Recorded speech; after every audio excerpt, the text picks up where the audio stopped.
Support for Frontline is provided by U.S. News and World Report. Trust.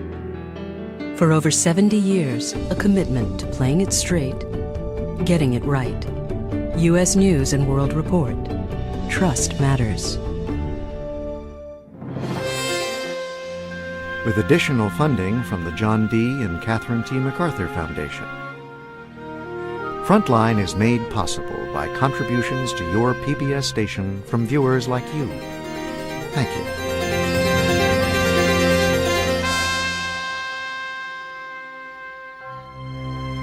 "10 years ago, in the small East African country of Rwanda, 800,000 people were slaughtered by their own government. This was ordinary men, women, and children, and the only reason that they were killed was because they were Tutsi. Virtually the entire world turned away and did almost nothing to stop the genocide. In retrospect, it all looks very clear, but at the time, what was happening in Rwanda, the situation was unclear. They cannot tell me that they didn't know. Everybody knew what was happening. Tonight on Frontline, the full story of perhaps the darkest and most brutal tragedy of our time. It is a story told by the victims and by the killers, by those who turned away and by those who stayed and tried desperately to save as many people as they could. By the time the genocide was over, I was so angry at America. America the beautiful, America the brave. They are all still haunted by what happened. I was the commander, and hundreds of thousands of people died. I can't find any solace in statements like I did my best. Still haunted by the ghosts of Rwanda.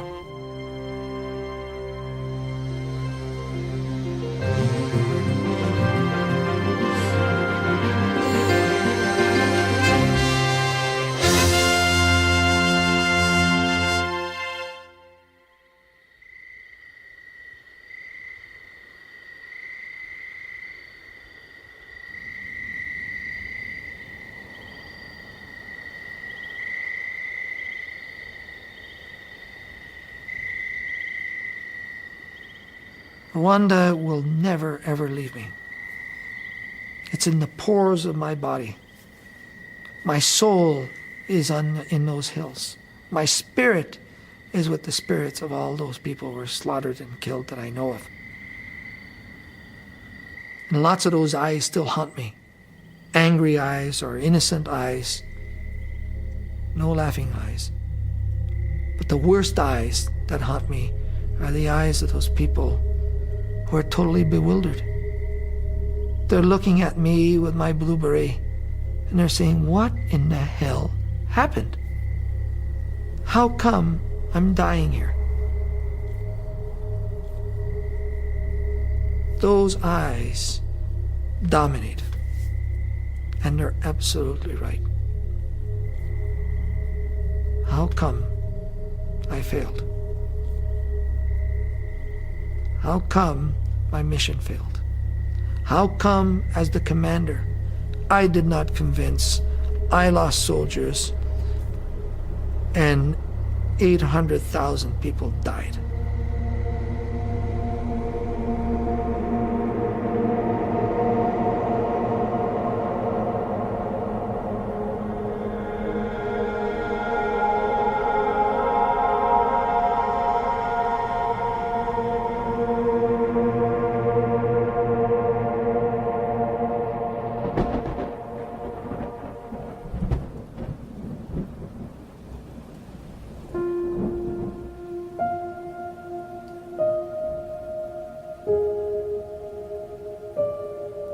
For General Romeo Dallaire, commander of the United Nations Assistance Mission for Rwanda, it was his first trip to Africa.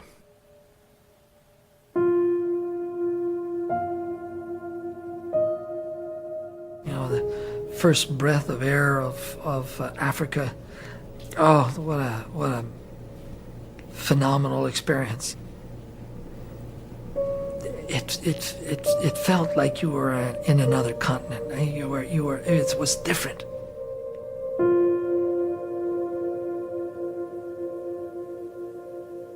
felt a little nervousness, of course, of the first shaking hands with those leaders and starting up the mission. For Dallaire, a Canadian general who had never seen action, this was the command of a lifetime, a UN peacekeeping mission in the heart of Africa. His job seemed simple. He would enforce a peace agreement between the Rwandan government in Kigali and a rebel army positioned behind a ceasefire line.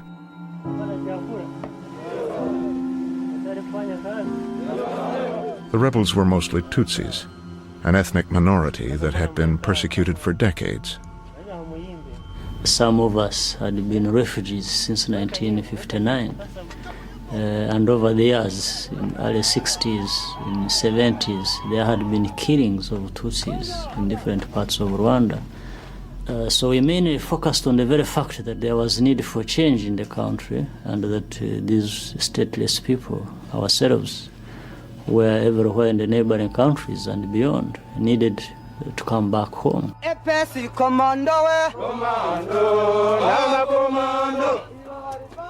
The rebel threat had heightened tensions between Tutsis and the ethnic majority, the Hutus.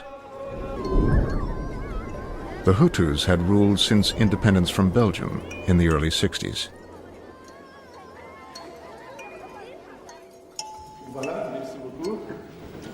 Under the UN-backed peace accord, the Hutus would be forced to share power with the Tutsi rebels.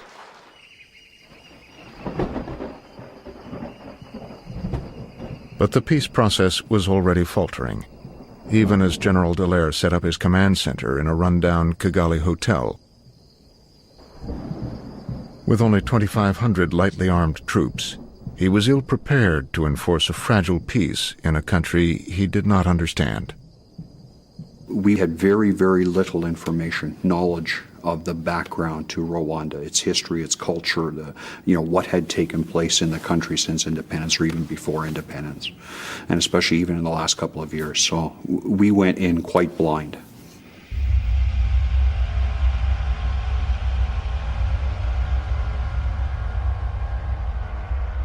From the moment he arrived, someone was testing Dallaire's ability to keep the peace. There were mysterious riots and assassinations. And also, we were already getting all these stories about a third force, of squadrons of killers, and we couldn't confirm anything. We were just getting all that, as rumors, innuendos, and we couldn't cross-check the damn stuff because I was not allowed to have an intelligence capability. So all that sort of came as a dark cloud. Ultimately, I felt we could do it. But that is a bravado, I think, also from my part. Nothing was going to stop me. Bit of innocence in there, eh? Yeah.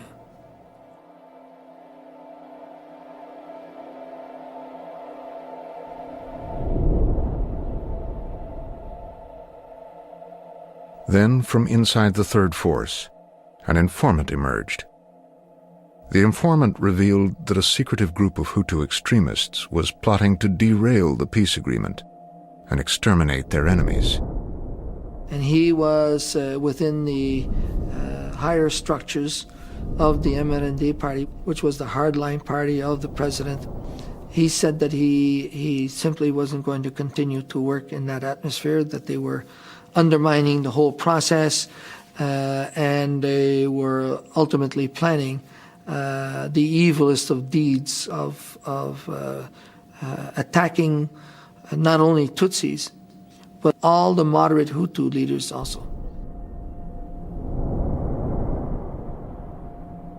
The informant was a trainer for the Interahamwe, a paramilitary youth movement.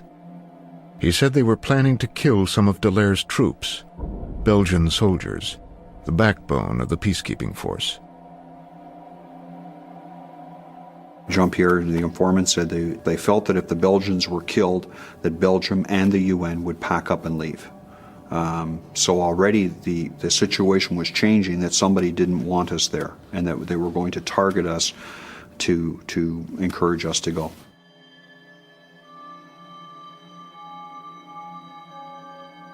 In an urgent cable to the UN leadership, Dallaire repeated the informant's warnings that there was a plan to exterminate all Tutsis in Kigali, that Belgian peacekeepers would also be killed, in the belief that Belgium would then withdraw all its troops.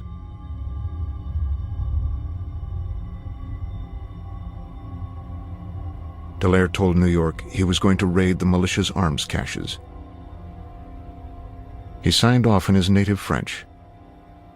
Where there's a will, there's a way. Let's go. I sent that, and then I went to bed, probably slept one of the best nights I had, because I felt that finally we were going to take a certain level of control that would permit us to do so much more.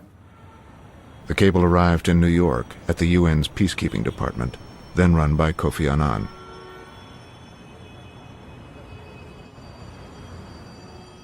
The facts came in, and General Dallaire had also been in touch on the phone with General Baril. And in fact, he has sent other messages where sometimes he's questioned that somebody came and gave me this information. I don't know how sincere it is, whether I'm being manipulated or not, because intelligence can also be used to manipulate you. Annan was skeptical. In his response, he ordered Dallaire, first, not to take any action, and second, to share the informant's secrets with the Rwandan government, which he knew had strong ties to the Hutu extremists. Why did we go that route? Often shining light on these things and telling those planning it at the governmental level that the international community knows what is being planned. We are monitoring, we are going to deal with you harshly, and we know what you're up to. Sometimes it's a very good deterrent. Annan told Dallaire he was not to raid the arms caches, and he must avoid any action that might cause UN troops to use force. The big hammer at the end of the message that came to me within hours of my sending my information message was stop, decease, and by the by, you're totally outside of your mandate.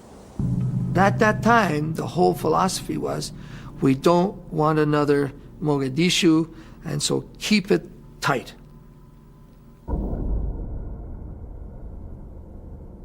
Mogadishu. 3 months earlier, when the Blackhawks were shot down in Somalia, and 18 American soldiers died on a UN mission, it changed everything about Washington's commitment to peacekeeping, especially in Africa.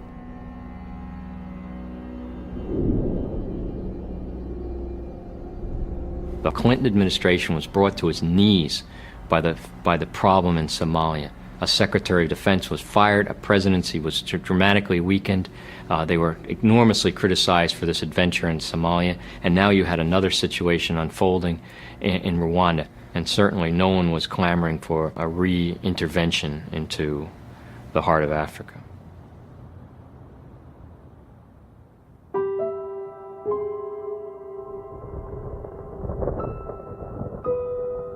Despite the growing sense of danger, Kigali was teeming with thousands of Western expatriates. Diplomats, aid workers, and their families. The official line from the UN and all their embassies was that Rwanda was still safe. It was strange because on the one hand, here's little groups of 8 UN soldiers fully decked out, with all of their gear and their machine guns and everything, patrolling the city of 8, and we used to joke, you can't spit without hitting a UN car. And so you got all this white vehicles, black UN all over them, and occasionally you would see some white tanks or something. There was an incredible sense of security in that. And yet we also knew things were going to blow. Hutu extremists were now confident the UN would not stand in their way. They imported thousands of machetes, prepared death lists, and began targeting their political opponents.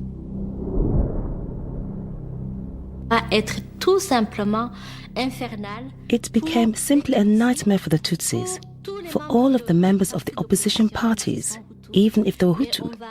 And we lived through a series of political assassinations almost on a daily basis. Every day God gave us, we had 3, 4, 5 dead bodies, people that we picked up on the streets every day.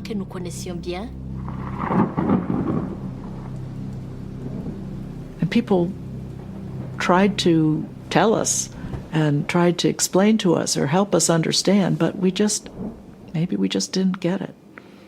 It was just very hard to conceive of something so awful actually being meticulously planned and carried out.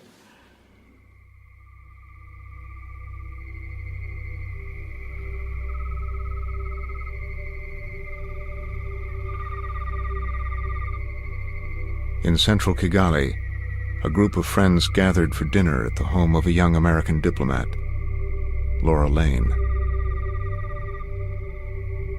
We had a couple friends over, and we just sat down to dinner, and all of a sudden there was a huge explosion, and I didn't instantly, come to me what that was, because I wasn't used to hearing those kinds of sounds. And then at 8:30, the first phone call came in, saying that originally the first phone call said that there had been a big explosion in Kinombe camp, which is just at the end of the runway of the airfield, the Kigali airfield, saying that it looked like an ammunition dump had exploded. And it went from there's been an explosion at the airport to we think it's the ammunition dump at Kinombe that's blown up to it's a plane that's crashed to it's the presidential plane that's crashed. Someone had fired a missile that shot down the Hutu president's airplane. Even 10 years later, the responsibility for the attack remains a mystery. There are many theories as to who shot down the plane. I don't know if anybody has the answer to that. Was it Hutu extremists or was it Tutsi extremists? Was it done by the Tutsis as an excuse to begin the movement south by the RPF and take control of the country? Hard to say. Or was it used by the Hutu extremists to begin the genocide that took place? I don't know the answer to that. That night, UN commanders were summoned to a crisis meeting at Rwandan Army headquarters. We were heading through very darkened streets in Kigali, very quiet streets. There was no one. The streets were just empty. It was like a ghost town. They found a leading Hutu extremist, Colonel Theoneste Bagosora, in control. Colonel Bagosora, who was the chef de cabinet of the Minister of National Defense and a hardline person, in fact, considered even more than hardline. He was chairing the meeting. Bagosora had once vowed to launch an apocalypse against the Tutsis. Dallaire insisted he step aside and hand power to the moderate acting Prime Minister, Madame Agath. Dallaire knew she would resist the extremist's power grab and appeal for calm.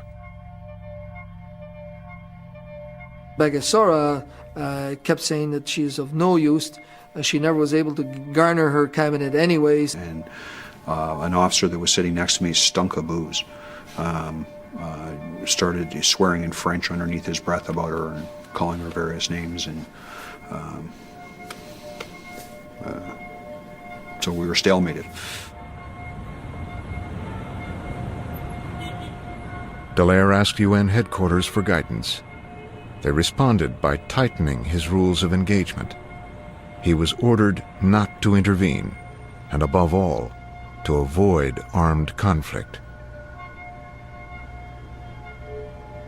We were concerned, one, that Dallaire and his force didn't have the capacity and didn't to take on that sort of responsibility, and that if they attempted to do it, and any of the peacekeepers were killed, we may see a repeat of Somalia, and we may not even be able to offer any assistance.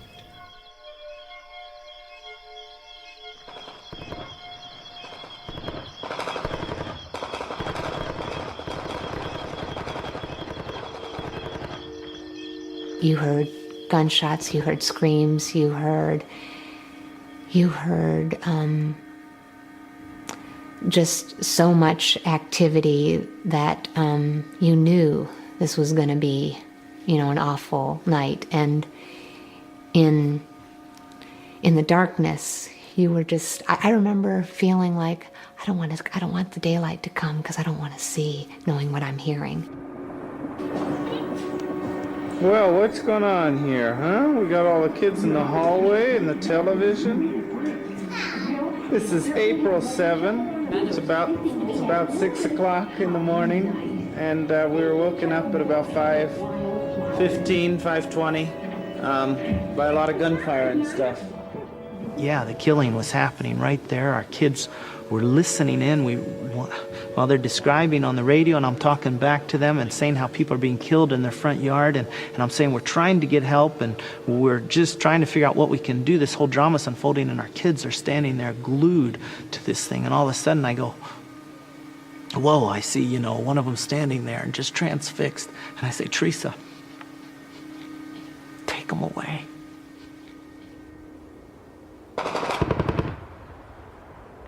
That morning, Dallaire sent Belgian and Ghanaian peacekeepers to guard Madame Agath, the moderate prime minister. Then he went to find the extremist leadership. Agath was getting all the protection she needed, at least that we expected to need. I mean, ended up by having 25 troops there. With that sort of in hand, my job now, because I was moving around, is to go get a hold of Bagassar and say, okay, what's going on now? What is the situation? Roadblocks were coming up. But as I got closer to the inner core of the city, the roadblocks became more serious, and ultimately the roadblocks in that inner circle there was controlled by the Presidential Guard. And so we made our way to the Ministry of Defense. Nobody was there. So I said, well, maybe they're right back to where they were last night. So just turned and went towards the SM. As Dallaire looked for the extremist leaders, the Prime Minister's house was surrounded by Rwandan troops. Inside, UN peacekeepers sent to protect her were under orders not to use force. The Prime Minister called her neighbor, American diplomat Joyce Leader. About 8:30 in the morning, she called and asked if she could come and hide in my house. The Prime Minister. The Prime Minister. And I didn't give it very much thought, and I said yes. But then when the Ghanaian peacekeeper who was guarding her, he must have put a ladder up on her side of the fence, and he came up he raised his head above the fence, and there were shots fired just then. Rwandan troops stormed the Prime Minister's compound. The peacekeepers radioed for instructions from Dallaire's Ghanaian deputy. We were in communication with them all along, and it was not even rational for them to try to oppose them. The best they could do was to talk to them, to negotiate, to tell them, look, what you're about to do is wrong, you cannot do it. At gunpoint, the UN troops surrendered their weapons to the Rwandans. The Ghanaian peacekeepers were soon released, but the 10 Belgian troops were taken hostage and led away. Their radios became silent. Then you suspected something had gone wrong because communication was suddenly cut off. Then you sense a danger. Something must have happened. About another half hour later, we actually heard a scream and a shot and realized that it was the Prime Minister who had been found and killed.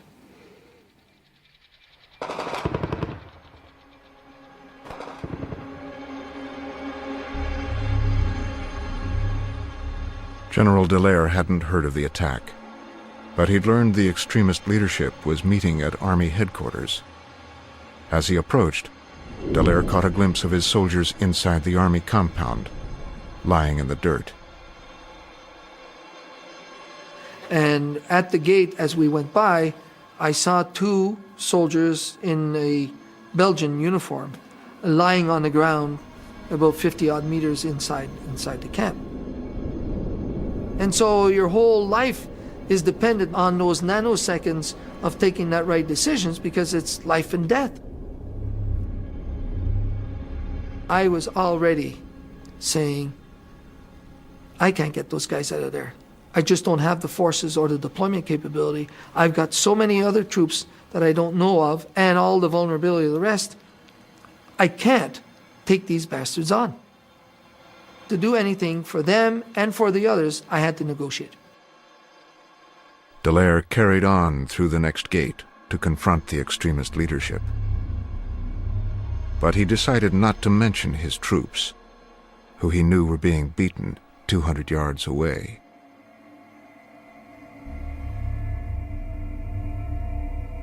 What I said was, get a grip of your units. I'm staying.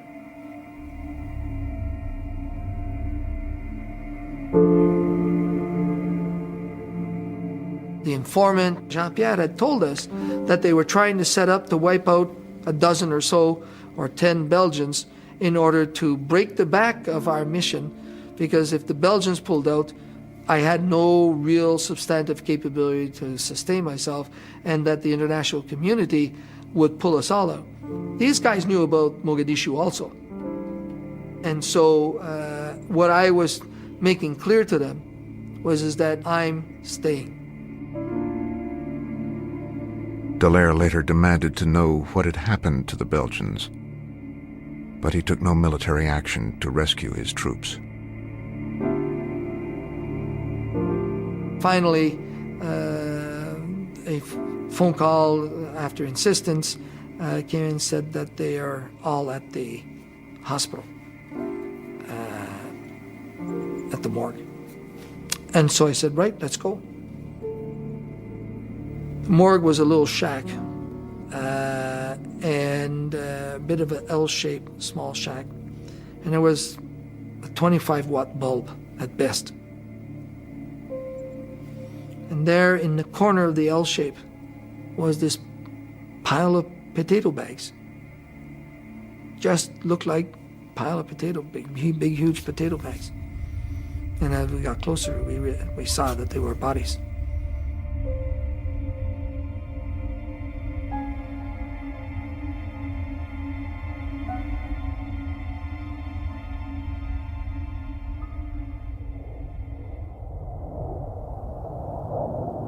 In the wake of Somalia, the murder of more Western peacekeepers triggered an immediate response. Good afternoon, everybody. I wanted to start with the situation in Rwanda. The President called the Secretary of State this morning to express the President's concern about the safety of Americans in Rwanda in light of the deteriorating situation there. By that morning, we kind of had a sense that we were not going to be able to wait this out. I took our wedding album, we took our guns, and put the dog at our feet, and literally slumped down in the car and drove down the streets, like just looking over the dashboard, you know, as we hear fire in the background, and made it to the embassy. The Clinton administration ordered an immediate evacuation of all 257 U.S. citizens in Rwanda. It was up to Laura Lane to get every American out alive. We said we have to, evacuate the American community out because we couldn't risk, their lives trying to wait this out, because if this was a plan, it had a larger purpose, and that larger purpose would not be good where you'd want anyone in harm's way.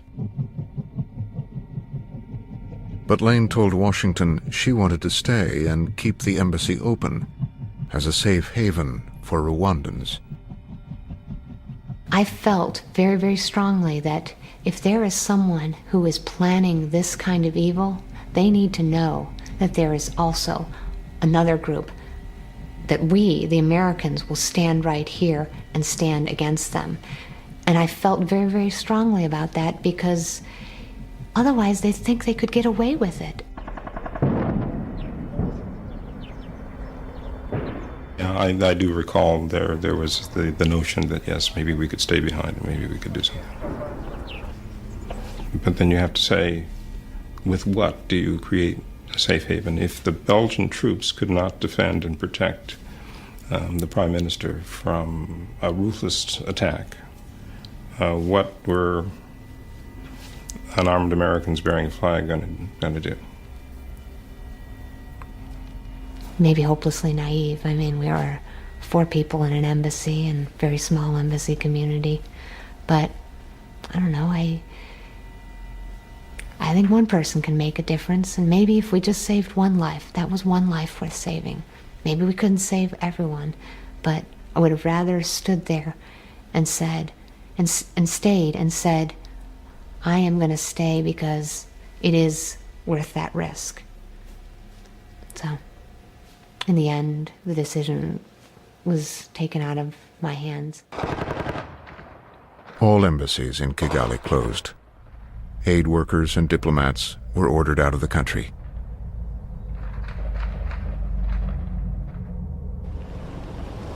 We started going out, picking up our military observers who were at various locations, picking up our UN staff, picking up diplomats, picking up people at risk. And we started a whole series of what we call rescue missions to go pick people up, try to locate them. Beardsley went to rescue Polish Catholic priests trapped with 2 UN observers in a Kigali church where Tutsis had sought refuge. The military observers and the priests could hear people screaming over the church, so they'd left their quarters and had come over to see what was going on. They were grabbed and they were put up against the wall with a rifle underneath their chin, and they were held there while the identity cards were captured, were burned. And then the militia came in, and the gendarmes the police literally handed them over to the militia, who then proceeded through the rest of the evening to chop them apart with machetes.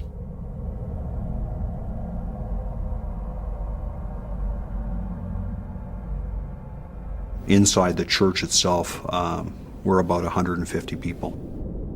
About 15 of them were still alive. The rest had been attacked with machetes and had been killed.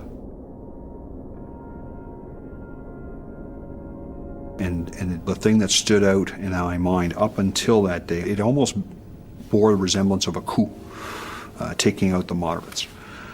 But this was different. This was just ordinary men, women, and children, and the only reason whatsoever that they were killed and targeted was because they were Tutsi.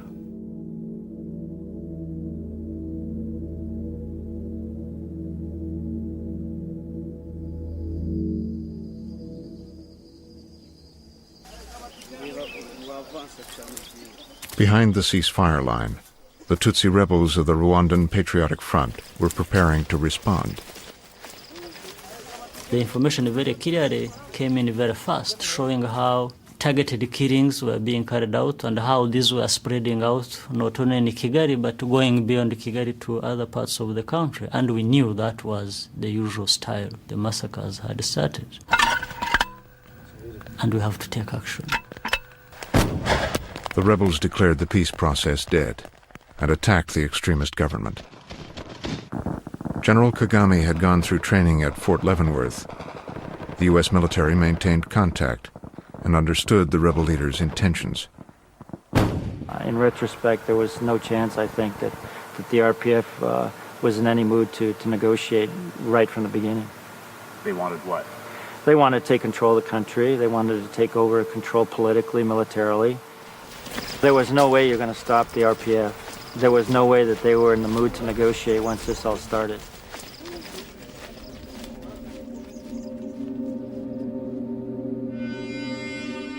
Overnight, 1,000 French and Belgian paratroopers had arrived without warning, seizing Kigali airport. These troops were not under UN command. Their mission was solely to get the expatriates out. Dozens of journalists had arrived with the new troops. They traveled with Belgian soldiers to Kigali's psychiatric hospital, where the Western staff was trapped.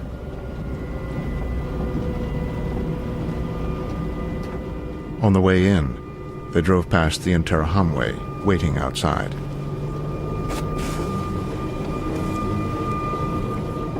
Tutsis emerged from the hospital building, where they'd been hiding for 3 days.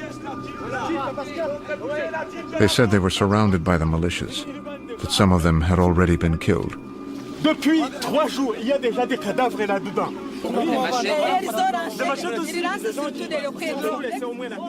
When it was clear the soldiers weren't going to help, the refugees appealed to the journalists.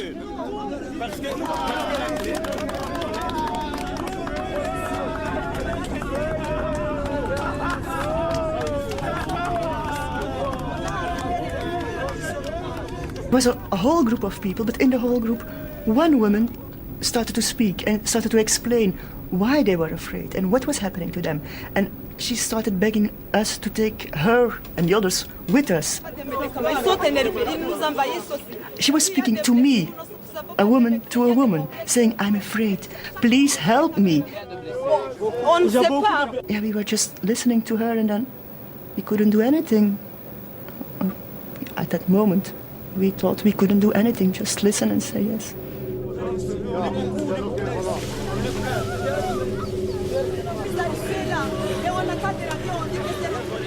So we left. For the white people, it's over. But we knew the hundreds that stayed. And we heard the shooting at the moment we left. So it was clear for me that hell starts for them.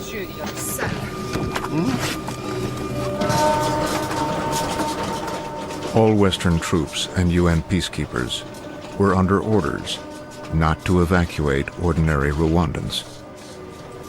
What that meant was anybody that was white-skinned got to get on an airplane and fly to safety, and anybody that was black-skinned got to stay in Rwanda and get killed. And that's as simple as it came down to. It still to this day leaves a very, very bad taste in my mouth that the United States of America could have 350 Marines sitting at Bujumbura Airport, that the French were able to get in 500 or so paratroopers, that the Belgians had over 1,000 paratroopers. You know, we basically had our intervention force already on the ground. You know, what they later told us, it was impossible to get on the ground. We had it on the ground on the 10th of April, within 3 days of this thing starting. And, but it wasn't there to intervene. It wasn't there to save Rwandans. It was there to save white people. And that's what it came down to.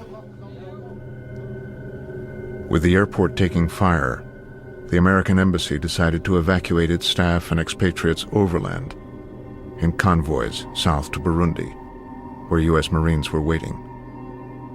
And there were people standing on either side of the road. And it's my recollection that I saw some instruments like machetes in their hands. And I remember thinking, well, they're just waiting for us to get out of here. And before they go on about their gruesome business.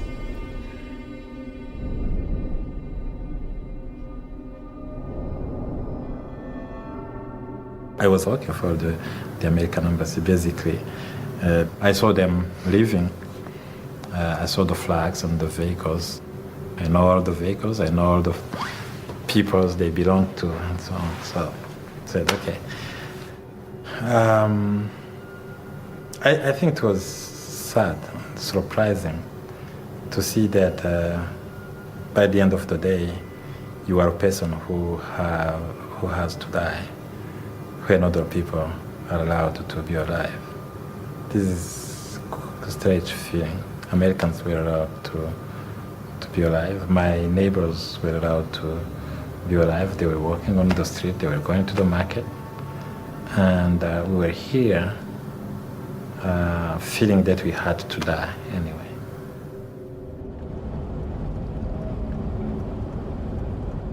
As she organized the last American convoy, Laura Lane made a final attempt to do what she thought was right. We had a convoy of over 100 vehicles with over 600 people, only 9 Americans. Greg and I were the last 2. The ambassador was at the front And yes, there were Rwandans in there. There were Tutsis in there, and in some cases there were Hutus. And so if they made it to our checkpoints and we could hide them, we did. Some of them were, we dubbed them Americans for the day. You know what I mean? We made them honorary Americans so that they could be in the convoy.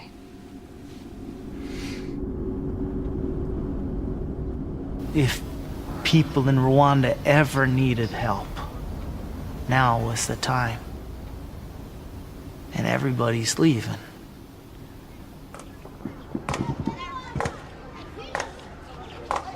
Carl Wilkins had put his family on an American convoy, but he decided to stay behind with Rwandan colleagues and workers who'd sought refuge in his home. That Tutsi young lady and that Tutsi young man were faces right there to me representing the country, and I felt if I left, they were going to be killed. And then I recognized, how is it? I got this blue American passport. That means I can go, but all of these people don't have a passport. They can't go. And while all of those things played in, the bottom line is it just seemed the right thing to do.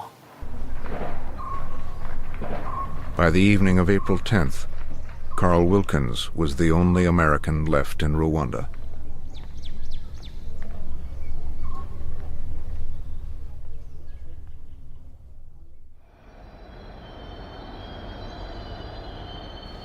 As far as I know, everyone in Kigali who's wanted to leave has been able to leave, and they're probably successfully out by now, safely out by now. Thanks very much. The Clinton administration breathed a sigh of relief. In Belgium, the country was in crisis. With 10 of its soldiers dead, the government wanted to pull all its peacekeepers out of Rwanda. But it didn't want to be embarrassed by leaving alone. The foreign minister called Secretary of State Warren Christopher. The reaction of the public opinion in Belgium was very strong, and I may say there was unanimity in order to ask to pull out the troops after the killing. Warren Christopher told me that he understood perfectly why the Belgian government took that decision. He confirmed that the preference of the Americans went to the withdrawal of the Minuar. Quite clearly, the Belgians wanted to have a cover of having others leave as well, I think, and we did. We yielded to that request. In retrospect, I wonder if that was the right thing to do.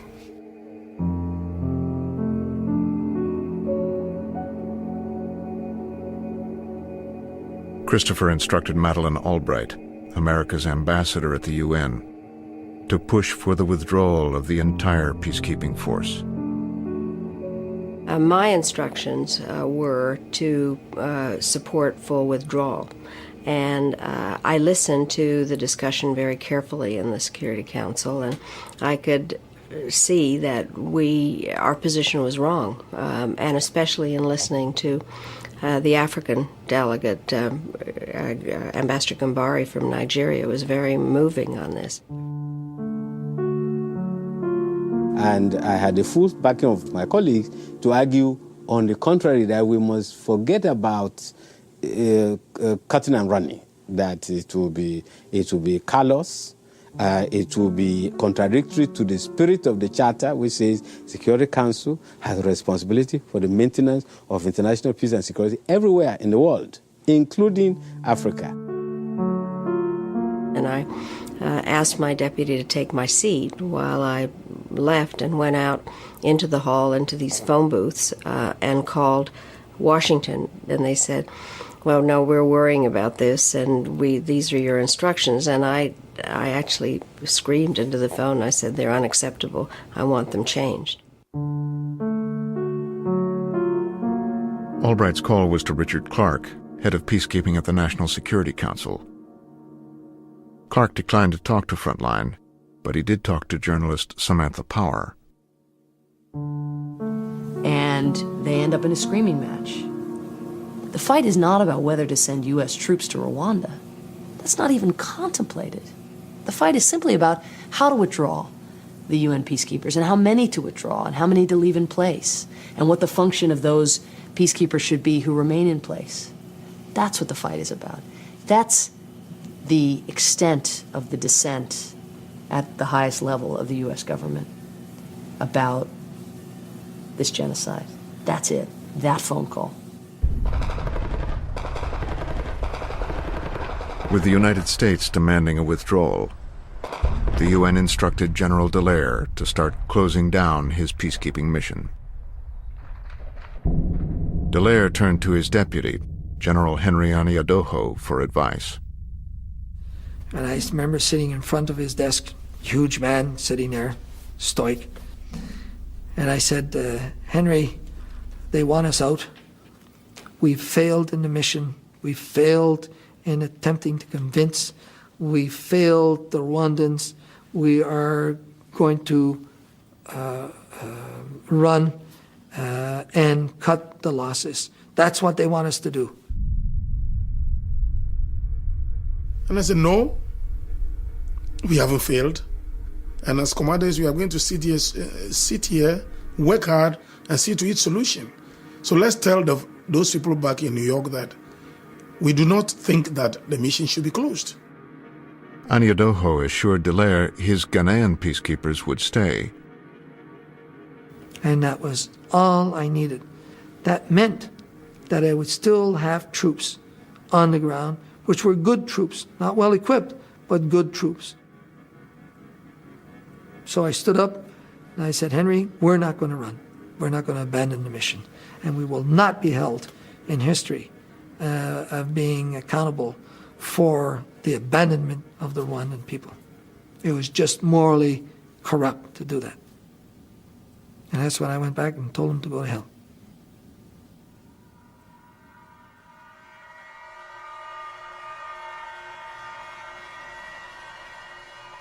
As the UN debated whether to keep a peacekeeping force in Kigali, the extremist Hutu leadership implemented the next phase of its plan: to spread the killing across the nation by exploiting Rwanda's culture of obedience. They told Hutus the Tutsi rebels were foreign invaders bent on turning them into slaves. Their propaganda reminded Hutus that the Tutsis had ruled them for centuries, often treating them with disdain. Tutsis used to abuse Hutus. For example, if a Tutsi chief wished to stand up from his chair, he would call up a Hutu who would allow his foot to be pierced by the Tutsi's spear as he stood up.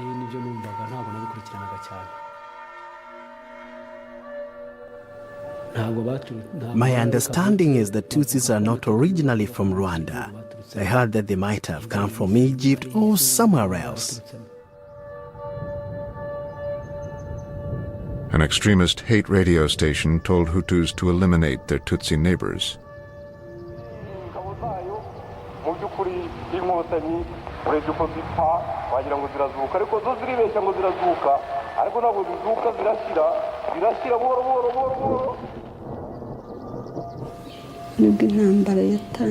Then, when the war began, people changed.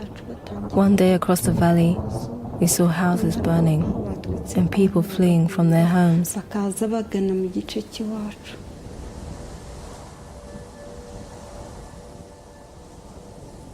12-year-old girl named Valentina followed her parents into the Catholic Church in Nyirabuye, where along with more than 5,000 other Tutsis, they waited. It was April the 15th. I was a young girl. My parents thought the church was safe because no one will be killed in a church. When we arrived, I could see the older people were very sad and upset. Everybody was scared, but nobody knew what was going to happen.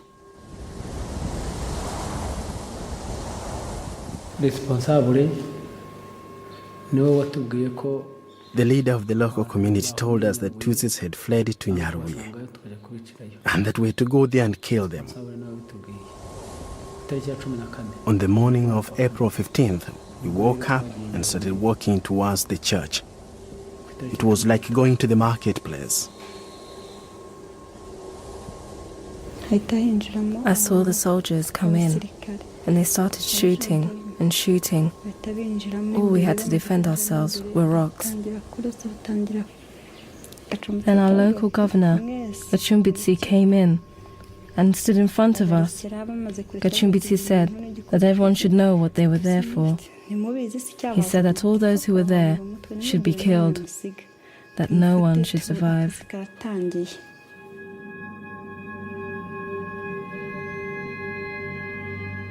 Then they started killing, hacking with their machetes.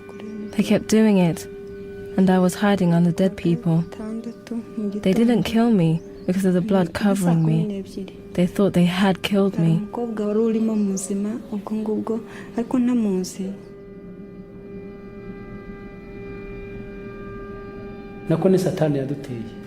It was as if we were taken over by Satan. When Satan is using you, you lose your mind. We were not ourselves. You couldn't be normal and you started butchering people for no reason. We had been attacked by the devil.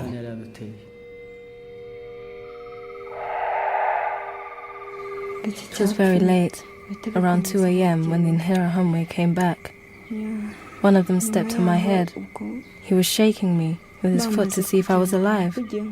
He said, "This thing is dead," and so they left.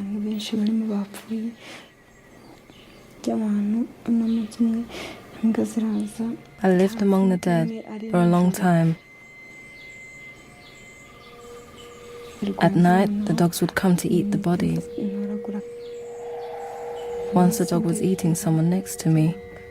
I threw something at the dog and he ran away.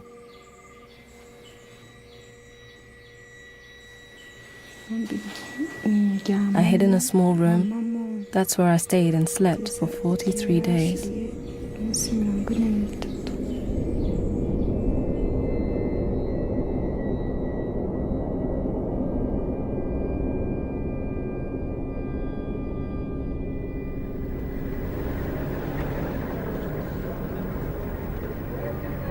As the Tutsi rebel army pushed south towards the capital, they found evidence of massacres in village after village.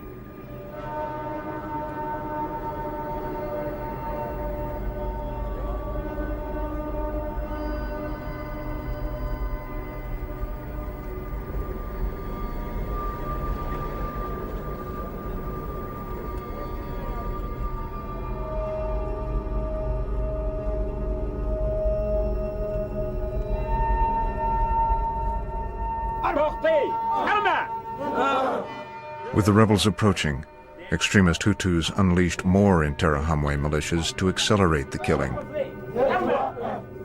The murdered prime minister had been replaced by Jean Kambanda, who incited followers to repulse the Tutsi rebels and their sympathizers, known as Inkotanyi. The Inkotanyi did not come to conquer power only. They are after you too. They want to kill you all. Guns are not only for soldiers. Every person can own a gun. If they shoot, you shoot back. I too carry one all the time. Here it is.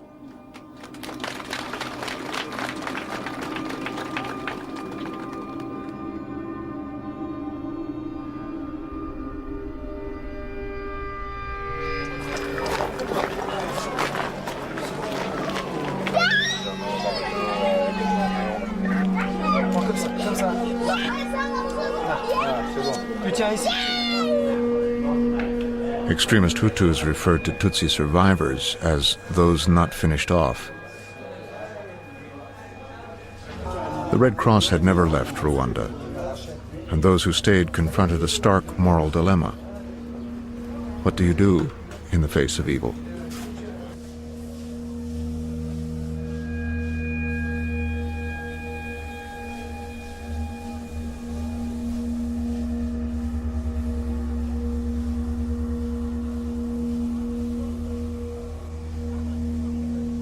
A BBC reporter spoke to the Red Cross leader in Rwanda, Philippe Gaillard.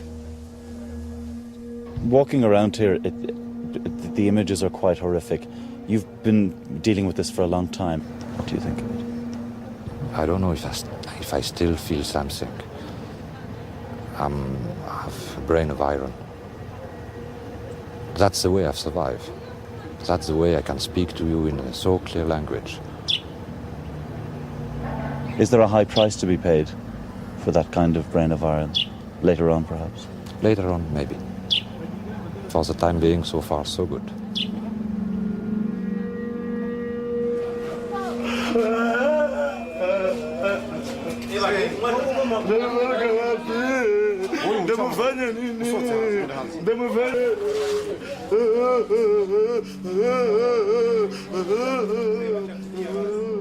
Soon after the killing began, Gaillard decided he had to challenge the extremist government. Rwandan troops had stopped a Red Cross ambulance and killed 6 patients. I decided to call my headquarters in Geneva to tell the story. And my counterpart in Geneva told me, do you think we could make it public? And then you think twice. I mean, because if you make it public, then you know that people who might kill you would really decide to kill you because of what you told. And it was a bit poker. We decided to do it. So following day, BBC, Reuters, Radio France Internationale, it was everywhere.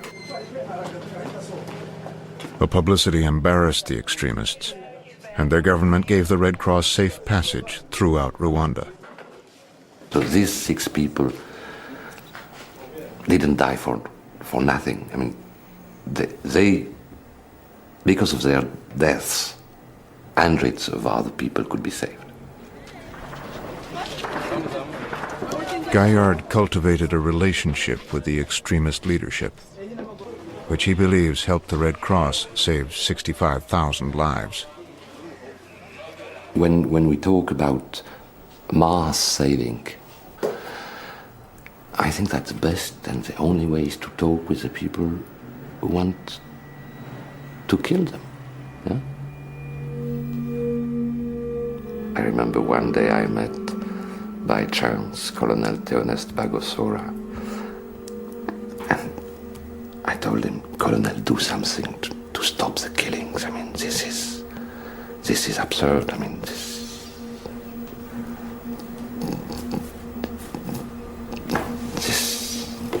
is suicide. I mean, and his answer was, there are words you never forget. No? His answer was, listen to sir, if I want, tomorrow I can recruit 50,000 more Interamwe. So I took him by the shirt. I'm 58 kilograms and he must be 115. No? So I took him by the shirt, looked his eyes, and told him, Theonest, you will lose the war. Gaillard's network of aid workers across Rwanda gave him the most accurate count of the death toll. He estimated that in the first 2 weeks, 100,000 Rwandans had been killed.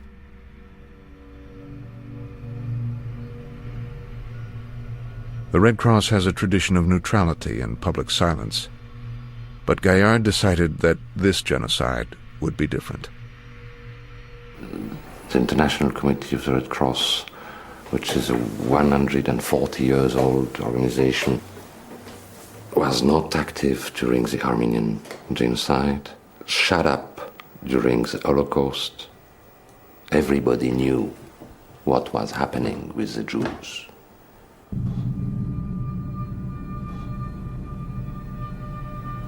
In such circumstances, if you don't at least speak out clearly, and you are participating to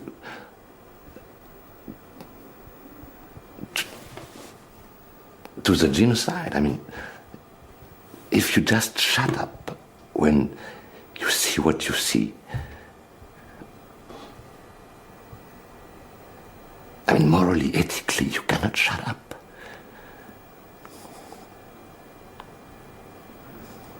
It's a responsibility to talk, to speak out. Yeah.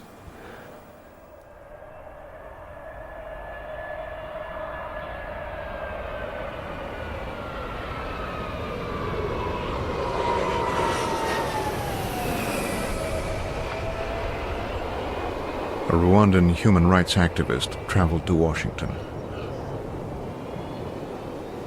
She'd been smuggled out of Kigali after a harrowing ordeal. Monique Mujawa Maria came to tell American officials what was happening in her country and ask for stronger U.S. action.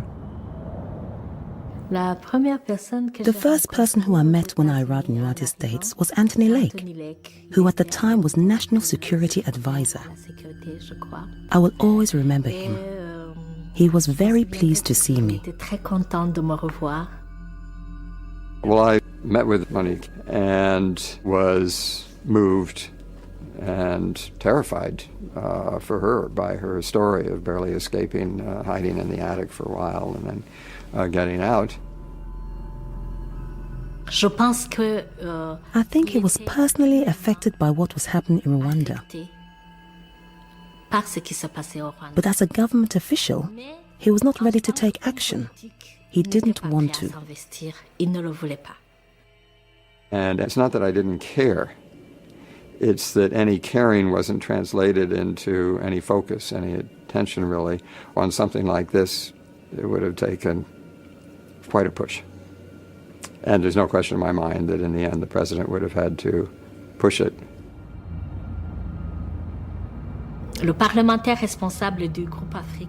A congressional official responsible for Africa gave me an explanation which was discouraging but also enlightening. He said, "Listen, Monique, the United States has no friends. The United States has interests. And in the United States, there is no interest in Rwanda. And we are not interested in sending young American Marines to bring them back in coffins. We have no incentive."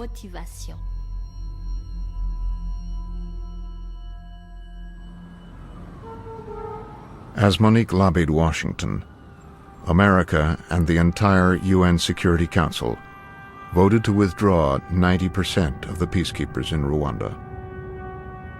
This was the compromise Madeleine Albright had argued for. At least a token force was allowed to remain. It was a very, very difficult time, and the situation was unclear. You know, in retrospect, it all looks very clear, but when you were at the time, when it was unclear about what was happening in Rwanda, it was very clear that Congress was not supportive of additional peacekeepers, very clear that the Pentagon was not interested in getting deeply involved. What was your gut feeling about the effectiveness of that force that was being left behind? Well, I think that my gut feeling was that it couldn't do what it had to do. It was like the world had disappeared out there. The world just didn't care. And it made no difference what you said or how you said it to them. We could have packed up dead bodies, put them on a Herc, flown to New York, walked into the Security Council and dumped them on the floor in front of the Security Council. And all that would have happened was we would have been charged for illegally using a UN aircraft. They just didn't want to do anything.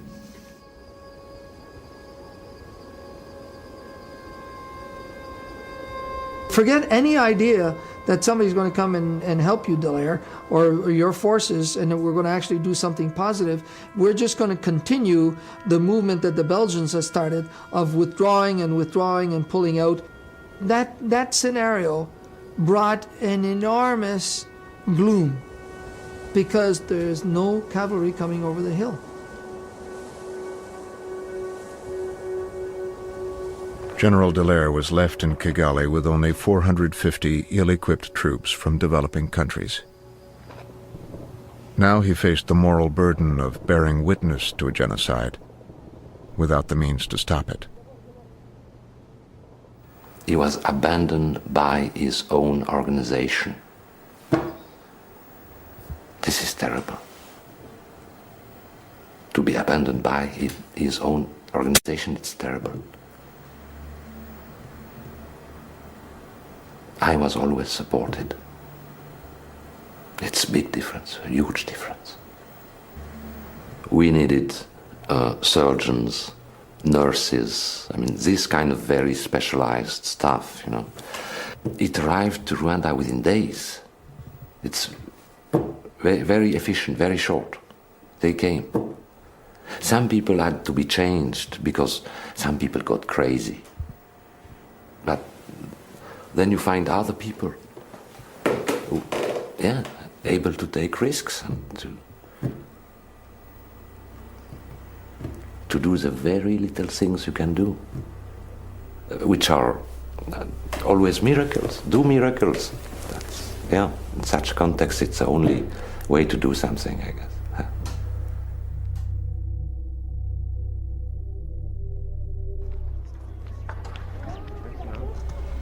It's Monday, 25th of April. It's a rainy, cold day. Day before the beginning of the historic elections in South Africa. And rockets have just been flying over the house.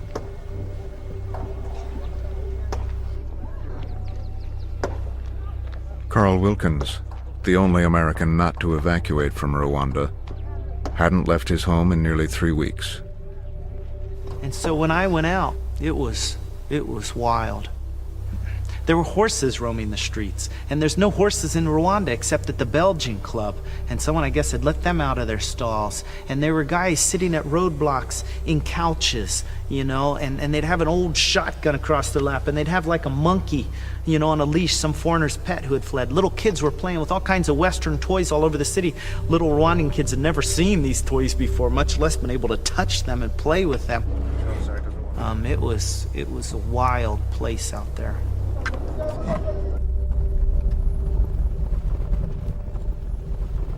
Gromo Alex, a veteran UN aid worker, volunteered to come back to Rwanda and set up a humanitarian team in Kigali.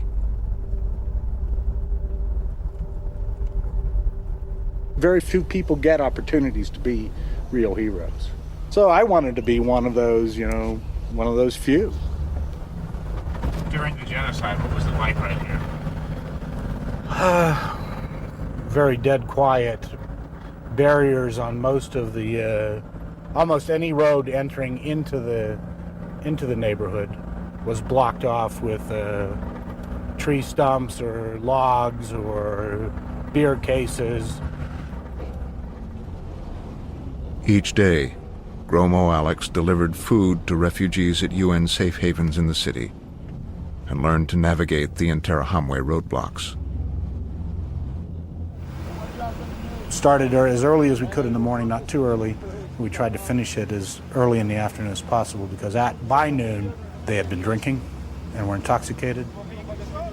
And they had either killed people and wanted to kill more, or they hadn't killed and they wanted to kill. Killing was like a drink, that if you took one drink, you wanted another one, and you wanted another. You wanted to become more and more intoxicated. Sometimes people kill once, and then to lessen the impact of that murder on their psyches or on their conscience, that they kill again, and then they kill again. And then each murder drives you to kill again, not so much that you forget that you've killed before, but that you've killed, and it just becomes part of you, and you've just got to kill and kill and kill.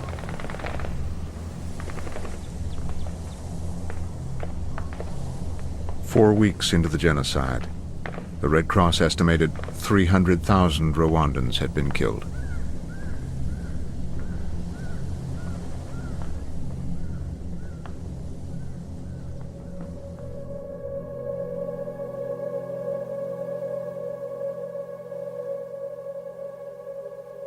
I think the conscience of the world has grieved for the slaughter in Rwanda. But we also know from not only the Somalia experience, but from what we read of the conflict between the Hutus and the Tutsis, that there is a political and military element to this. So I think we can take the lessons we learned and perhaps do a better job there. I think the problem here, for me, for the President, for most of us at senior levels, was that it never became a serious issue. We never came to grips with what in retrospect should have been a central issue of, do we do much more to insist that the international community intervene and go out and find the troops that are necessary, or even contemplate an American intervention itself. That issue just never arose. The administration left Rwanda to the bureaucrats, and an interagency working group led by the Deputy Assistant Secretary of State for Africa, Prudence Bushnell. I mean, what an extraordinary way to spend time.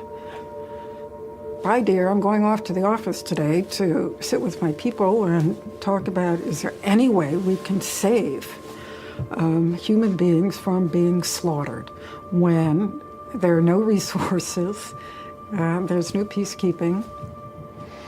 It was, these were conversations I'll never, ever forget.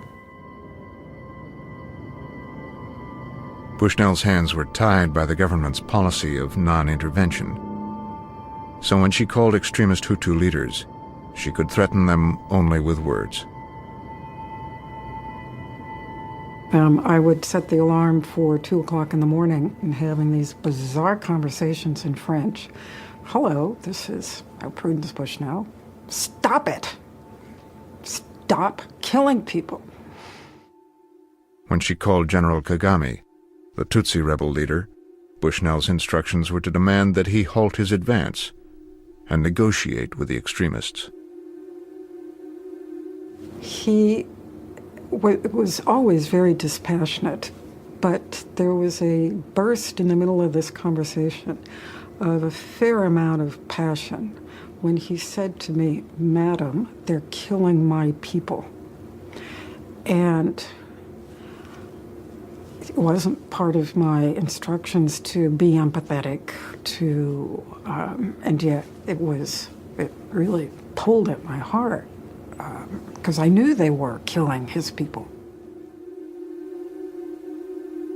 And indeed, I talked to Prue Bushnell, and I hate remembering the conversation I had with her, because it always brings back those memories that while for us we are focusing on and seeing that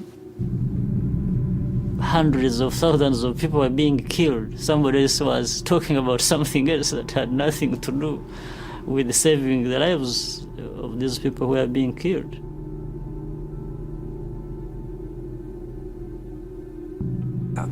The only effort I could make as a human being to sort of reach out a hand of humanity by saying, as I signed off, "General, I wish you peace." And that's the way I ended my conversations with him. It was awful. Excuse me. It was really difficult.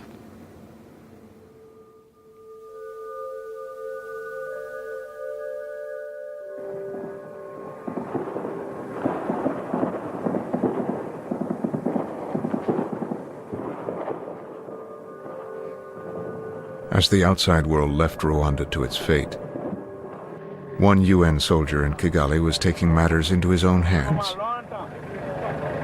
Captain Mbaijang of Senegal was an unarmed UN observer, renowned for his ability to charm his way past the killers.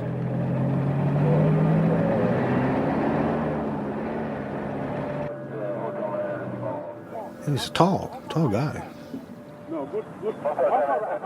And he had a smile, a big toothy smile.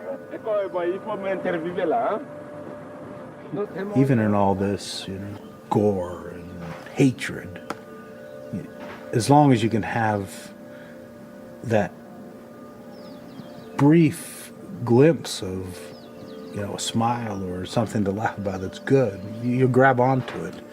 And with Mbai, I think that's what everybody did. At all those checkpoints, they all knew him. From the first hours of the genocide, Captain Mbai had ignored orders to remain neutral. He had rescued the children of Prime Minister Agath, hiding them in a closet while their mother was being killed.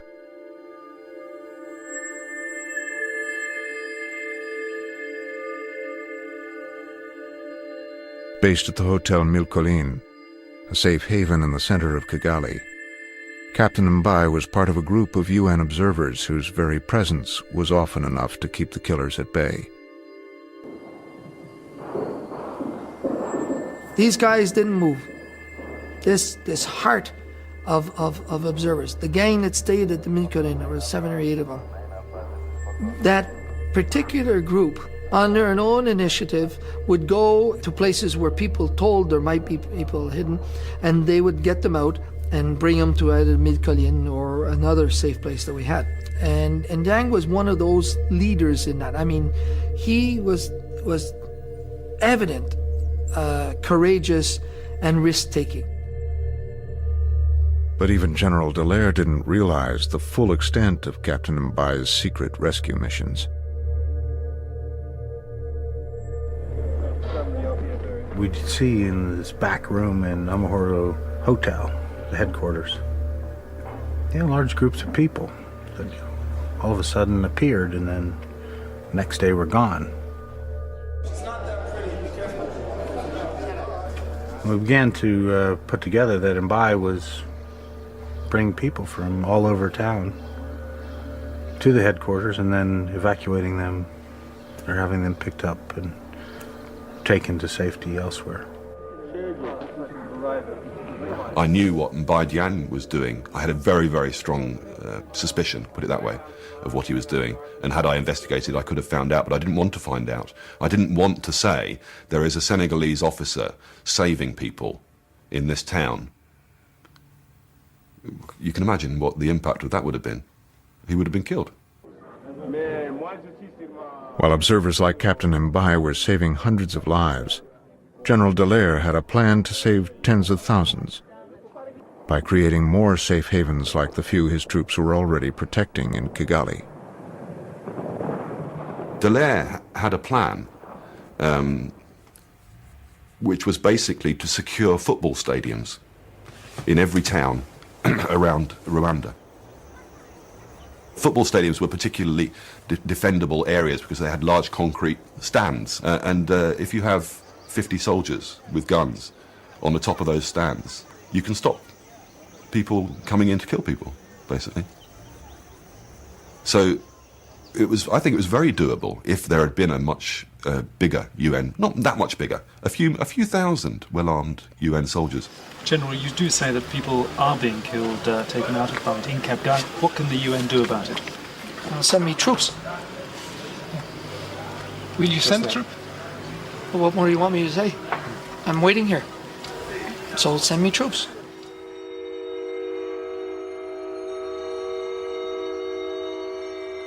But the UN Security Council was skeptical.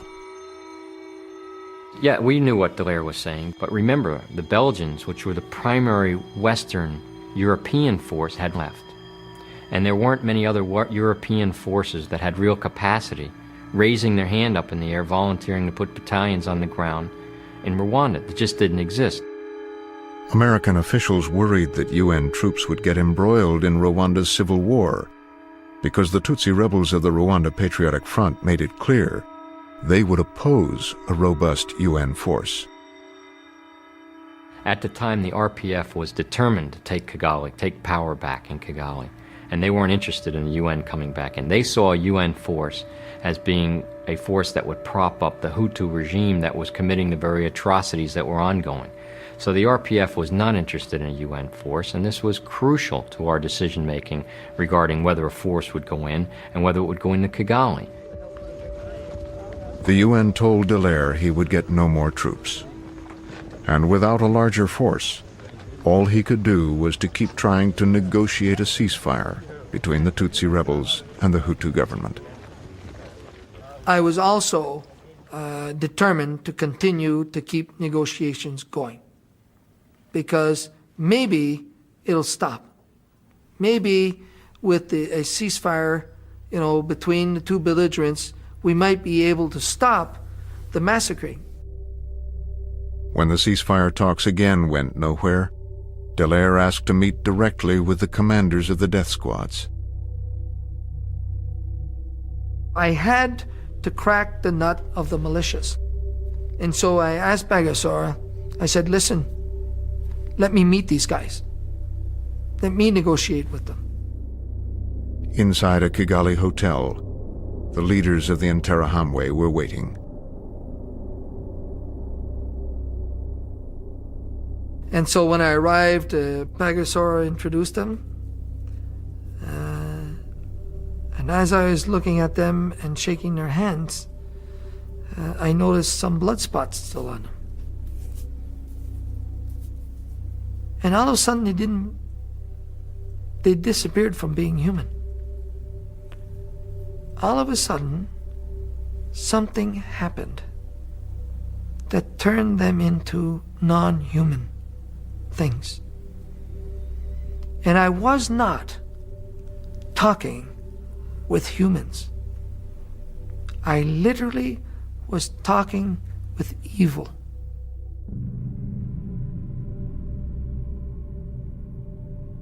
It even became a very difficult ethical problem. Do I actually negotiate with the devil to save people? Or do I wipe it out? I shoot the bastards right there. I haven't answered that question yet.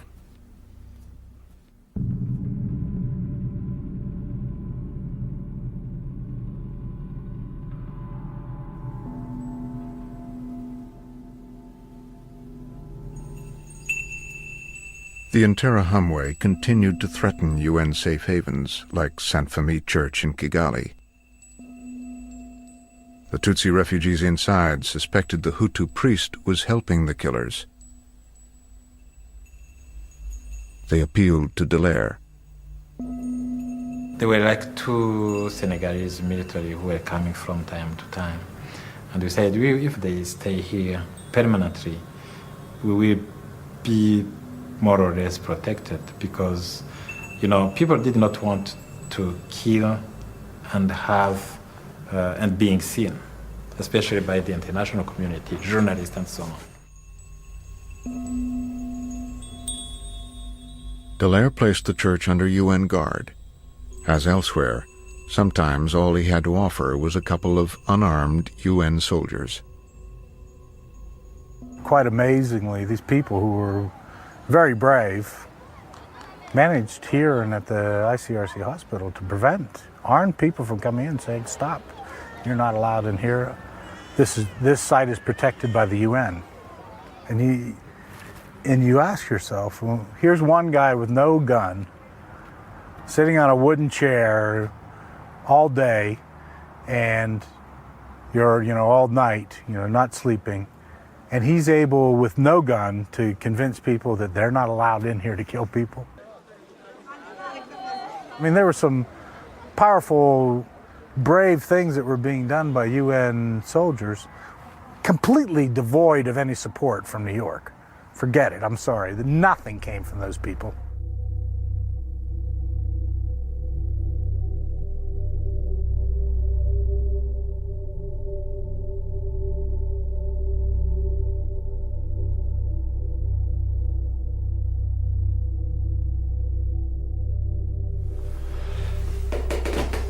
Everybody knew every day live what was happening in this country.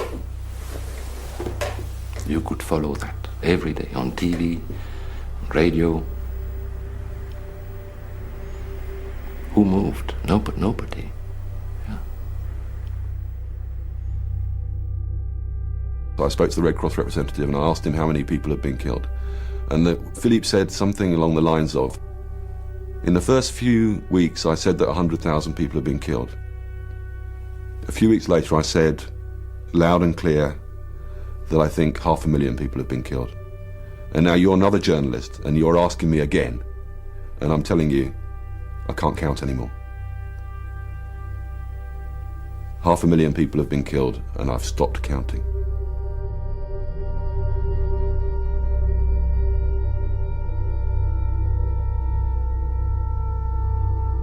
They cannot tell us or tell me that they didn't know. They were told every day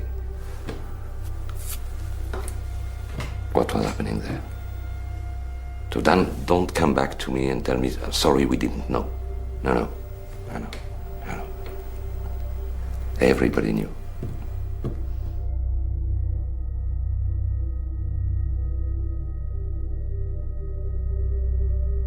After the Holocaust, the world said never again and adopted a UN convention requiring that future genocides be stopped. When genocide happened in Rwanda, the United States, along with most other governments, simply avoided using the word. Comment on that, or a view as to whether or not what is happening could be genocide? Well, as I think you know, the use of the term genocide has a very precise legal meaning, although it's not strictly a legal determination. There are other factors in there as well. When in looking at a situation to make a determination about that, before we begin to use that term, we have to know as much as possible about the facts of the situation. Out of curiosity, given that so many people say that there is genocide underway or something that strongly resembles it, why wouldn't this convention be involved? Well, I think, as you know, this becomes a legal definitional thing, unfortunately, in terms of as horrendous as all these things are, there becomes a definitional question. At the time, I have to make so clear to you that at the time, people just did not have the sense that this was happening in the proportions that it was, and by the time that it happened, you couldn't do anything about it. 6 weeks into the genocide, the Security Council finally changed course and authorized over 5,000 more peacekeepers for Rwanda. But none were immediately available. The UN doesn't have any troops. We borrow them from governments. And I recall on the Rwanda thing, we approached about 80 governments trying to get offers of troops, and they wouldn't give them to us.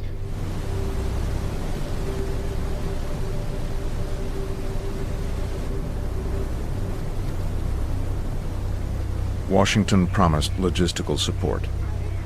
But as bodies flowed out of Rwanda down the rivers of Central Africa, State Department officials struggled to get the Pentagon to act. At one point I had recommended that in response to the hate propaganda radio known as Radio Mille Collines, that the U.S. could use military radio jamming equipment to block those radio transmissions, to take them off the air effectively. One lawyer from the Pentagon made the argument that that would be contrary to the U.S. constitutional protection of freedom of the press, freedom of speech. Truly atrocious that we weren't able to do something because of some legal nicety about international radio conventions. And then the APC thing as sort of emblematic, symptomatic. Washington had agreed to send 50 armored personnel carriers to the UN peacekeepers, but they would take 3 months to arrive. Why? Because we spent so much time wrangling about who was going to pay for them, who was going to pay for refurbishing them, who was going to transport them, who's going to pay for the transport, who's going to pay for the training of the Ghanaians so that they could use them. I mean, and again, it's sort of bureaucracy at its very worst, but we couldn't, at our level, we couldn't break through that. Somebody else would have had to intervene to say, this is nonsense, get on with it, do it.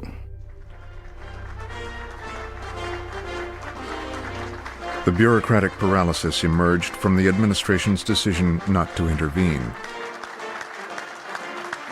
7 weeks into the genocide, President Clinton restated his policy that the U.S. would intervene in a humanitarian crisis only if it were in America's national interest. The end of the superpower standoff lifted the lid from a cauldron of long simmering hatreds. Now the entire global terrain is bloody with such conflicts, from Rwanda to Georgia. Whether we get involved in any of the world's ethnic conflicts, in the end must depend on the cumulative weight of the American interests at stake. The one American to stay in Kigali when the embassy closed probably saved more lives during the genocide than the entire U.S. government. Carl Wilkins discovered the Interahamwe had surrounded an orphanage. One day as we brought a load of water to them, this counselor, local counselor from the area, comes ripping in his little stolen Mercedes station wagon. And as he got out of his car, I looked around, and here surrounding the orphanage, just materializing, it's like about 50 militia guys, camo jackets or camo pants, but all of them with machine guns. And I said to my Rwandan colleague who was driving the truck, I said, siphon as slow as you can. We got to make this last. I don't know what we're going to do, but it seems like they're not coming while we're here. While his colleagues stayed at the orphanage, Wilkins went to the local government headquarters looking for help. And a young secretary I'd become friends with, he says, the Prime Minister's here. And I'm like, so what's that mean? And he's like, ask him. And I'm like, ask him? You know, it's like that's the stupidest thing you could imagine, to ask this guy who is obviously orchestrating the genocide, a key player, and yet I had no other options. And door opens, everybody snaps to attention, and here comes Kabanda and his group, a little entourage, and they're coming down the hall, and I'm, you know, and I stand up and I put my hand out and I said, Mr. Prime Minister, I'm Carl Wilkins, the director of ADRA. And he stops and he looks at me, and then he takes my hand and shakes it. And he said, yeah, I've heard about you and your work. How is it? And I said, well, honestly, sir, it's not very good right now. The orphans at Kasimba are surrounded, and I think there's going to be a massacre if there hasn't been already. Just tell them, you know. And he turns around, talks to some of his aides or whatever. He says, we're aware of the situation, and those orphans are going to be safe. I'll see to it. The orphans were saved. Years later, Prime Minister Kambanda would be convicted of genocide by a UN tribunal. You know, the genocide is so complicated. I was in so many positions that could have been interpreted as compromising or even collaborating with the enemy, huh? You know, who's going to believe someone who goes to court and says, well, actually, I asked Kabanda to help me save some Tutsis? Huh? Who's going to believe that? The stuff in a genocide just turns, and that's why, you know, the thing about this is we got to recognize in each one of us, there's such a potential for good, and there's such a potential for evil.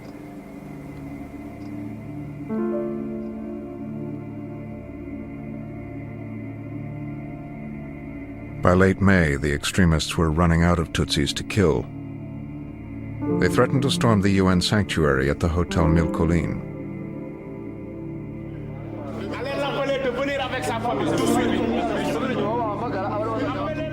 Captain Mbaye Diagne of Senegal led 600 Tutsis to a safer part of town.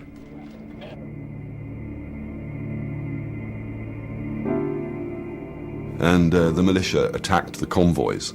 And I saw individual soldiers, including Captain Mbaye Diagne, actually kicking people off because they didn't have guns. The UN soldiers didn't have guns. They were actually kicking people off and saying, you can't come up here. These people, we're saving these people.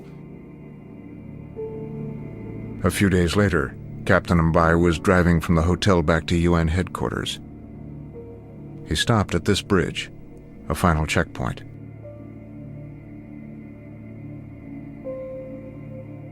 A mortar had landed behind his car, and shrapnel came through the back window and in the back of his head. And apparently killed him instantly.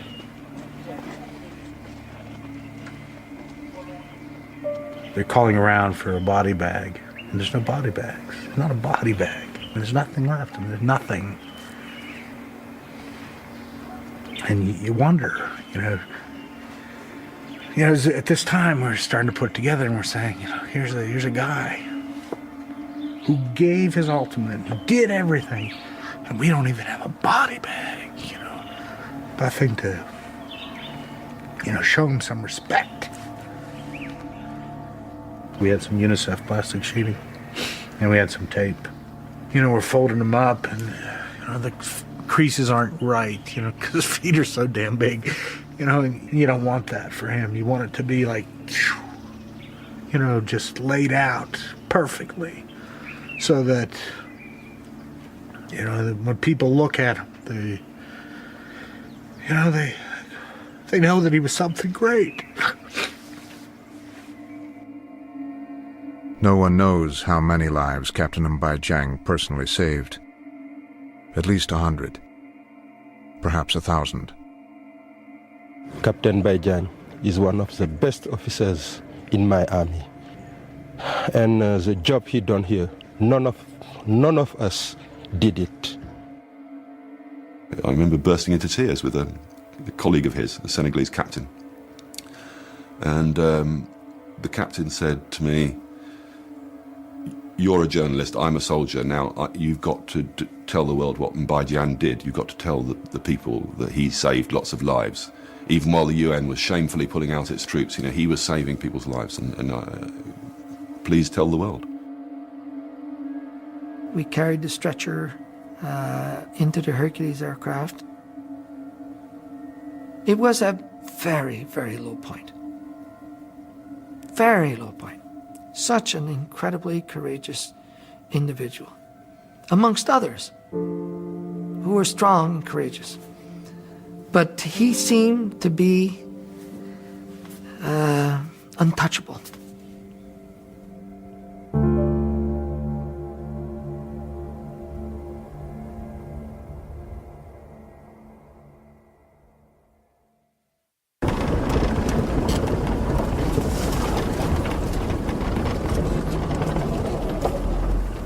As the civil war in Rwanda was drawing to a close, the BBC's Fergal Keane was traveling with the advancing Tutsi rebels. One evening in late May, they approached the church at Nyarabuye, where more than 5,000 Tutsis had sought refuge.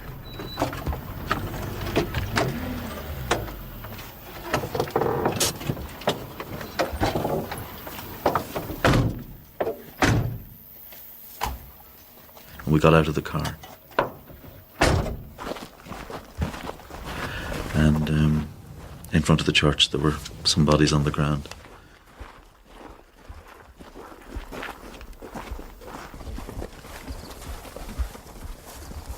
You find yourself walking along and you're stepping around and stepping over bodies.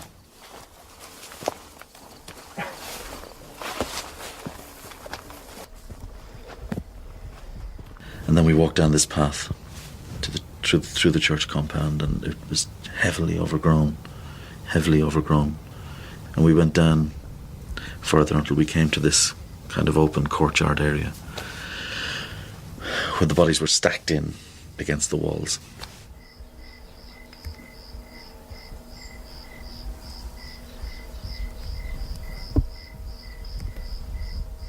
And it started to get dark, and then we went into the church, and there was no light in the church itself. You're walking around the dark, and the light points here, and you see a kid's body.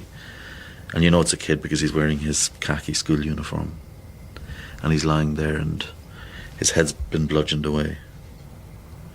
Then down in another corner, there's a man's body lying there. As we're coming out, we hear noises. Noises from one of the rooms. And I get very, very scared. And one of the drivers with us, a Ugandan, said, "Don't worry, it's only rats. Rats." And we left, and I just remember looking up at the church itself, and there's this white statue of Christ standing with his arms open. And then as you look down from him, there's the remains of a human body underneath. And I was raised as a Catholic, and I kind of drifted away big time from religion, but I prayed so hard. I said, "Our Father who art in heaven, hallowed be thy name. Give us thy kingdom come."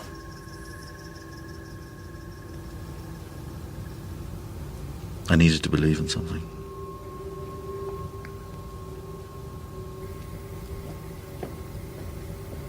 I think going to Nyarabuye, seeing what had happened there a few weeks earlier, and coming face to face with a human capacity for evil on a scale I just hadn't imagined. You can imagine it in your mind, but until you experience it and smell it, until you walk there, then that changes you. But I don't welcome the fact that I was changed.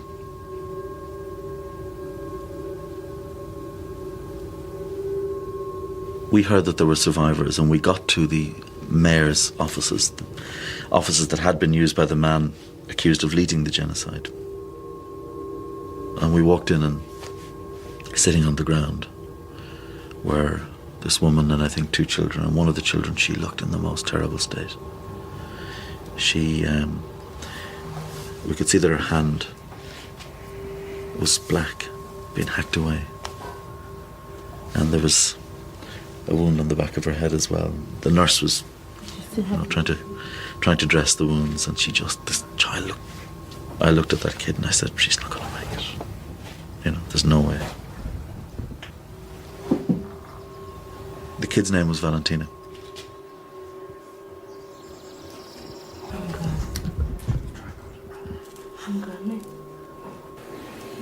I felt a lot of pain, because my fingers had been chopped off and my head had been cut.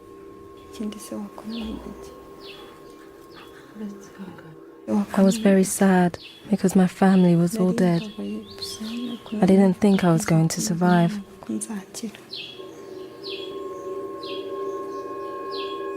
We have every reason to believe that acts of genocide have occurred. How many acts of genocide does it take to make genocide? Alan, that's just not a question that I'm in a position to answer. True that you have specific guidance not to use the word genocide in isolation, but always to preface it with this word acts of. I have guidance which I try to use as best as I can. I'm not. I have.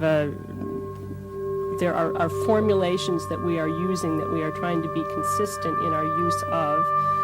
I don't have an absolute categorical prescription against something, but I have the definitions, I have phraseology which has been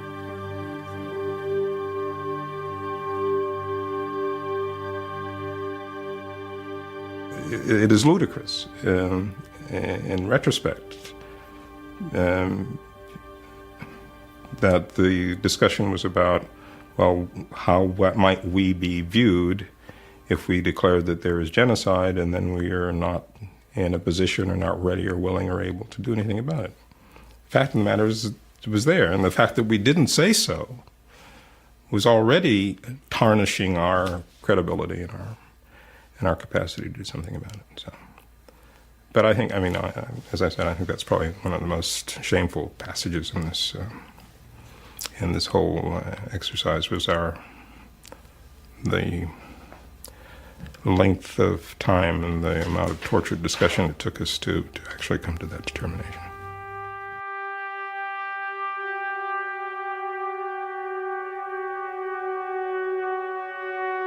The Rwandan genocide came to an end in July 1994. It had lasted 100 days and ended only when the Tutsi rebels won the civil war. Hutu extremists had killed over 800,000 people as the world stood by.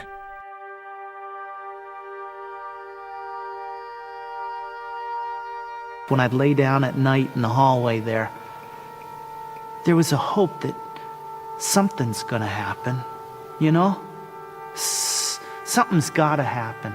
This thing didn't end in a couple days like we thought it did. It didn't end in a week or two like we thought it would. Somebody's gonna do something.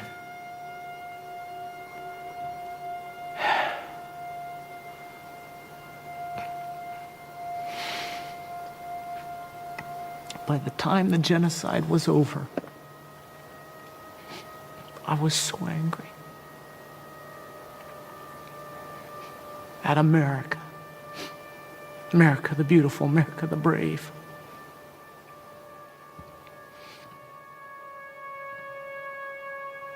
I was angry with our government. I was angry with people who could do something, even the simplest things, and they didn't.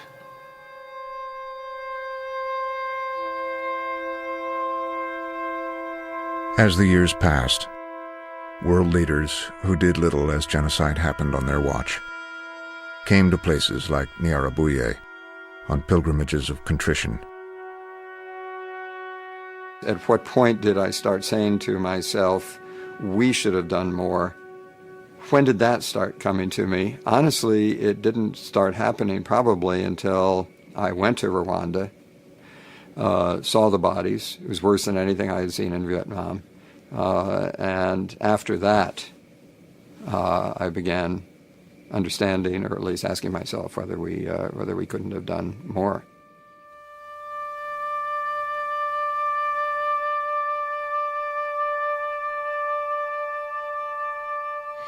I think going to Rwanda was one of the biggest shocks for me.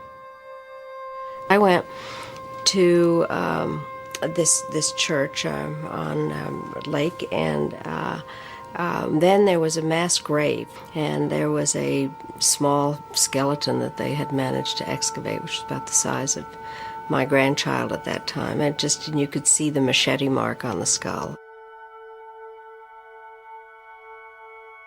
I wish that I had pushed for a large humanitarian intervention.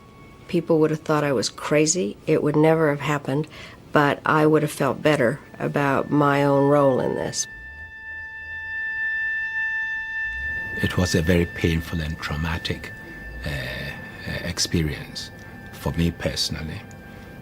And I think in some way for the United Nations, it's not something that you forget. If we were to be confronted with a new Rwanda, is the world ready to do it? Would the world move in to stop it?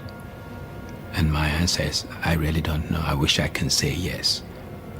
But I'm not convinced that we will see the kind of political will and the action required to stop it.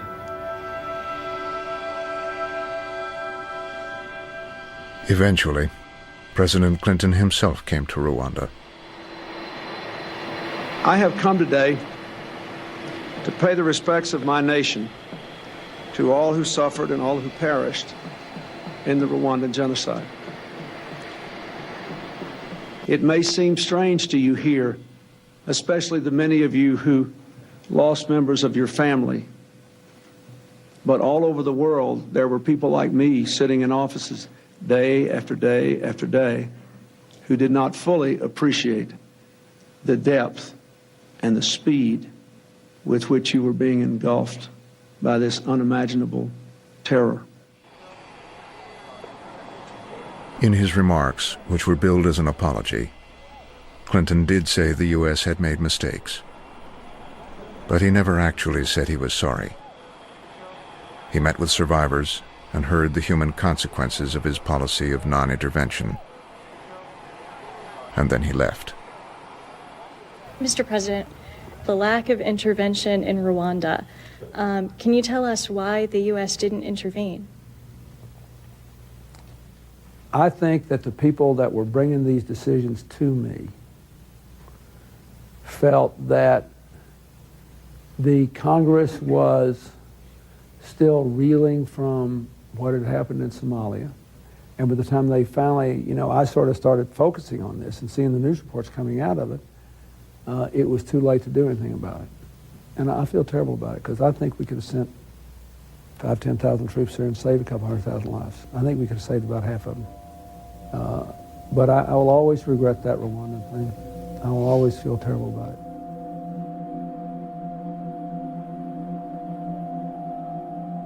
I came back with, and still live with, this enormous guilt. I started falling into these depressions, and it's like a spiral. And so I'd find scotch mostly, and I'd just drink myself and drink, and then I'd cut myself or try to jump off things, because the pain of killing yourself is nothing compared to the pain of living with this. I was the commander, my mission failed, and hundreds of thousands of people died. And that I can't find any solace in statements like I did my best. The commander can't use that as a reference in any operation. He succeeds or he fails. And then he stands by and to be accused of and to be held accountable for. And my mission failed. And that's that.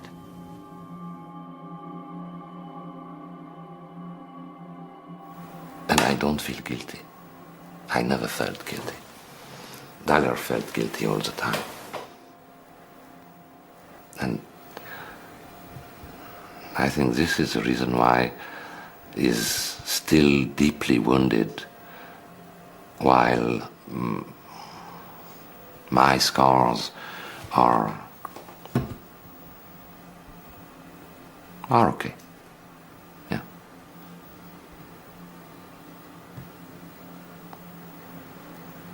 And when we came back from Rwanda with my wife, we were deliberately, we had no children. And it was so evident for her, for me, that after this experience, we both wanted to create life. I had never explained to my son that he was a product of a genocide. It's not easy to explain.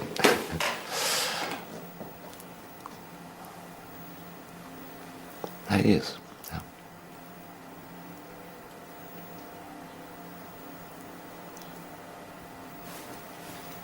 Nothing else, Greg.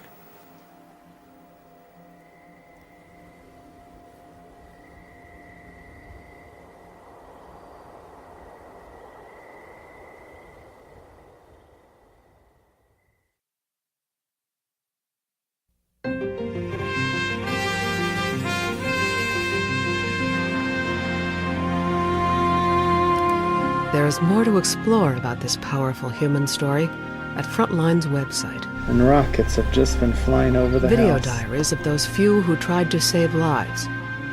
Read Frontline's interviews with the key decision makers in the UN and the US government, as well as with diplomats, journalists, and aid workers. A report on a new world standard on the responsibility to protect, and the progress of the International Criminal Tribunal, and much more at pbs.org.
Support for Frontline is provided by U.S. News and World Report. Trust. For over 70 years, a commitment to playing it straight, getting it right. U.S. News and World Report. Trust matters. With additional funding from the John D. and Catherine T. MacArthur Foundation. Frontline is made possible by contributions to your PBS station from viewers like you. Thank you.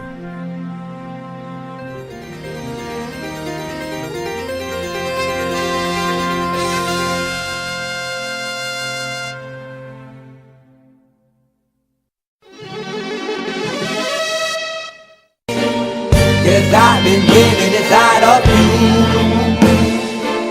but I guess it's time I set me free, and there's nothing that you can do. I hope you can see. I can't seem to keep people around me, cause I'm scared that they might know the truth all about me. Then they might doubt me, there's no other route. I wanted to shout, but it's too late now cause I'm drowning. Got two-faced like I'm a clown, man. Life is too great, no, it's astounding. I'm in good shape, ma, but you know that I'm drowning like a cup in a cage. I can't cope with this hopelessness, though I try to be open and go with it. But I'm soaking in the pain like the wind never stop flowing in. As I'm floating in a glowing river through a golden gate, trying to motivate. Yeah, I do my fucking best, but there's two voices in my head, I just can't. I just fucking can't. Cause I've been living inside of you, but I guess it's time I set me free, and there's nothing that you can do. I hope you can see me, cause I've been living inside of you, but I guess it's time I set me free, and there's nothing that you can do. I hope you can see. Baby, what you waiting like this? You be fine, trust me, just in time to get along. No, leave me alone. Why, yes, can you see that you are alone, big? We're now sitting in our own throne, big. We need nobody, can you see it through? But it's not you who I should be listening to. Guess what, big? Nobody fucking needed you. No, and nobody fucking needed me. Yeah, they never needed us. Like when they nailed Jesus up, there's no fucking heaven, then they don't believe in us. But they my friend, I'm the only one that you can trust. Yeah, god damn it, you an idiot. Go online, be a slave for the media. And you forgot what your father said. Are you serious? Look at yourself, big. You fucking idiots. Cause I've been living inside of you, but I guess this time I set me free. Oh, I love you. I love there's nothing that you can do. But the guy is always, I see. I know you can see. Can you see me, baby? There's no one else. Cause I've been living inside of you. You have to accept it. But I guess this time I set me free, and there's nothing that you can do.